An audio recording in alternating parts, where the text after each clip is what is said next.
Hello everybody, ito po ang inyong lingkod, Yuritech at your service. Noong nakaraan po ay ipinakita ko po kung papaano i-bypass ang iPhone 7 Plus pero walang signal. At ngayon naman po ay ang ipapakita ko naman po sa inyo ay ang pagbabypass sa mga iPhone na may signal. Kaya kayo po ay magsipaghanda na at atin na pong sisimulan ang ating talakayan. Ang iba-bypass po natin ngayon ay iPhone 7 na nakalimutan ang passcode at ang una po nating aalamin ay kung ano ang iOS version ng iPhone 7 na ito dahil kailangan yun sa proseso ng pagbabypass. Ilagay sa recovery mode ang unit at pindutin ang Apple button at pagkatapos ay pindutin naman ang Read iOS button at sa ilang saglit lamang ay makikita na po agad natin ang current iOS version ng iPhone 7 sa may empty box. At dahil sa ginawa natin ay nalaman po natin na ang current iOS version ng iPhone 7 ay iOS 14. Kaya ang dapat na gagamitin nating RAM disk file ay iOS 14 din. At dahil wala pong nakasave na RAM disk iOS 14 sa list ng select RAM disk box, ay magda-download po muna tayo sa server mismo ng Unlock Tool. Pumunta lamang sa official website ng Unlock Tool o pindutin lamang ang config button sa mismong Unlock Tool at i-click lang po ang Download the Drivers. Then automatic na lalabas sa window tab ng iyong browser ang Unlock Tool official website. At hanapin mo lang po sa download section ang RAM disk iOS 14 file. Pakisundan na lang po ang ginagawa ko po sa videong ito.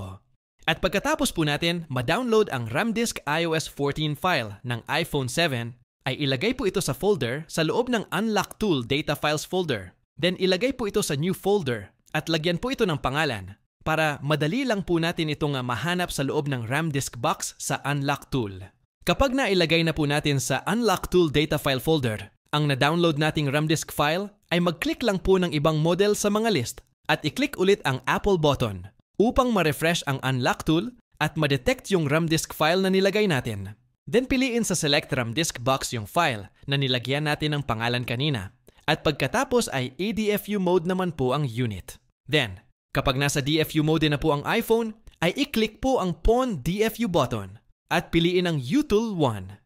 Hintayin lamang po matapos ang proseso para mapunta sa Pawn DFU ang unit. At ang next naman po nating pipindutin ay ang Boot RAM Disk button para ma-jailbreak na ang iPhone 7. Ang purpose po ng pag-jailbreak sa mga iPhone ay para magkaroon po tayo ng access sa operating system ng unit para malaya po tayong makapag-inject ng command code na makakapagbigay sa atin ng kakayahang makapag-write, erase at copy and paste sa operating system ng mga iPhone. At kapag nakapasok na po tayo sa RAM disk, ay pindutin ang Backup Passcode button para makopya po natin ang activation ticket na kailangan natin sa pag-a-activate natin sa iPhones na ito. Ang ticket ng bawat iPhone ay encrypted sa kani-kanilang CPU. In short, ay magkakaiba ang bawat ticket ng iPhone at hindi pwedeng gamitin ang ticket sa ibang iPhone. Ito po ang activation record ng iPhone 7 na ginagawa natin. Ang nakikita po ninyong mga sulat ay ang kabuuang impormasyon na nakasave sa server ni Apple. Isang letra o numero lang po ang baguhin o idagdag natin dito ay hindi na po ito tatanggapin ni Apple. Kumbaga po ay ito ang magsisilbing ticket natin para payagan po tayo ni Apple na i-activate ang gamit nating iPhone. At dahil na save na po natin ang activation record ng iPhone na ito, ay pwede na po natin itong i-restore or i-reset. Pindutin lang po ang Factory Reset button at automatic na pong mare-reset ang unit.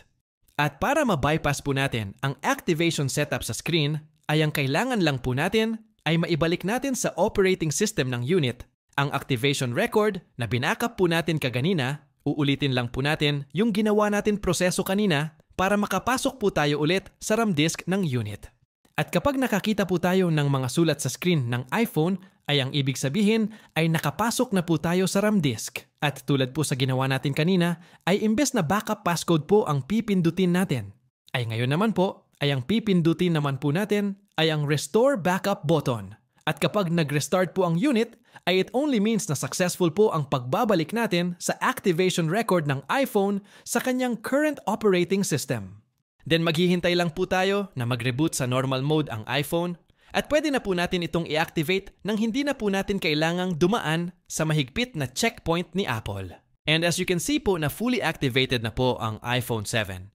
At meron pa po itong signal. Ang supported lang po sa bypass with signal ay ang mga naka-passcode and disabled pa at dapat po ay open line din po ang iPhone. At ang pwede pa lang po i-bypass sa ngayon ay from iPhone 5S to iPhone 10 only. Later than iPhone 10 ay hindi pa po kayang i-bypass with signal man po or without. Kaya kung may mag-o-offer man po sa inyo ng iCloud bypass sa mga latest model ng iPhone, ngayong April 2025 ay scam po yun. Dahil kung meron man pong lalabas na bypass, ay isa po tayo sa unang makakaalam. Dahil ang ilan po sa mga active developers po sa ngayon ng iCloud bypass ay mga kakilala po natin. Kaya huwag po maging biktima ng mga scammer. Mag-follow at subscribe po kayo sa ating tahanan upang updated po kayo sa mga latest balita about sa inyong mga cellphone. Dahil dito sa social media, ligtas ang mga naka-follow sa Euritech Repair Shop. Sana po ay nag-enjoy kayo sa panonood at the same time po ay natuto sa video natin ngayon. Ako nga po pala ang inyong lingkod Euritech at your service. Antabayanan po ninyo ang mga susunod ko pa pong video na bukod sa kaaya-ayang panoorin ay kapupulutan pa po ng kaalaman. At para lagi po kayong updated sa mga susunod ko pang video ay huwag niyo pong kalimutang i-follow ang ating Facebook page at YouTube channel. Hanggang sa muli po. Salamat!